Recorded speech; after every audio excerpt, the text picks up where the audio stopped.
Hi, I just want to make a long-term review on this Stumpjumper Comp Alloy 2021 version. Have it over a year now.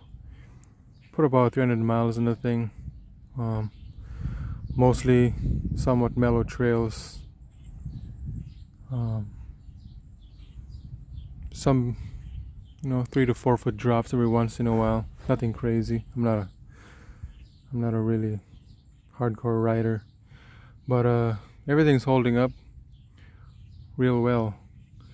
And I was looking at the Specialized website earlier, and it's interesting is they're saying that this version is a more robust version than the carbon version, that this bike is able to hold a rider up to 300 pounds, which is pretty interesting. And the carbon one is only a 240 max.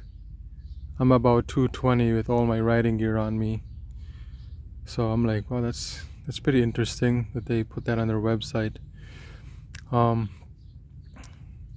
Drivetrain is holding up pretty good, although I'm starting to hear the NX derailleur there starting to rattle a little bit more, so I'm thinking probably next year, hopefully, is when that thing goes. The brakes are pretty good. I changed the pads on the front and rear. The rear one I just changed it to this what stock came was the organic brake pads. The front ones though changed it to metallic because there's no stopping power on the organic brake pads in the front.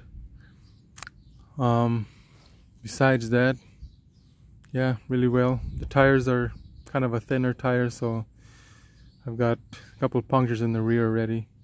I'm running tubes on this thing because always running into punctures in the rear, so I just put a tube on there and put a little bit more PSI, running at about close to 30 in the back and around 28 in the front. Dropper post works really well, for a no-name brand. I don't know if X-Fusion is I don't know how people view that brand, but works really well. Yeah, there's really nothing to complain about the bike. Definitely not for huge jumps though and huge drops in this bike. I took it on the trail in here in Wisconsin, La Crosse. They have a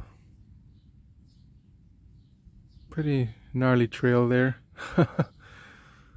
And yeah, this thing was just bottoming out, which is understandable. That's kind of like the max that it can do. I understand that. It's not like it's not the Evo version, so you're pushing your limits when you go on a black diamond trail that's just full of huge rocks and big drops, big jumps. But for what it is, trail bike, kind of a shorter travel trail bike, it's an awesome bike. No complaints about it at all. I think it's worth the money. I don't know about the newer one. The newer one is like $300 more, I think, nowadays. And you're basically buying the same thing, so I don't know why they did that. But yeah, overall very satisfied. Nice bike. Thank you.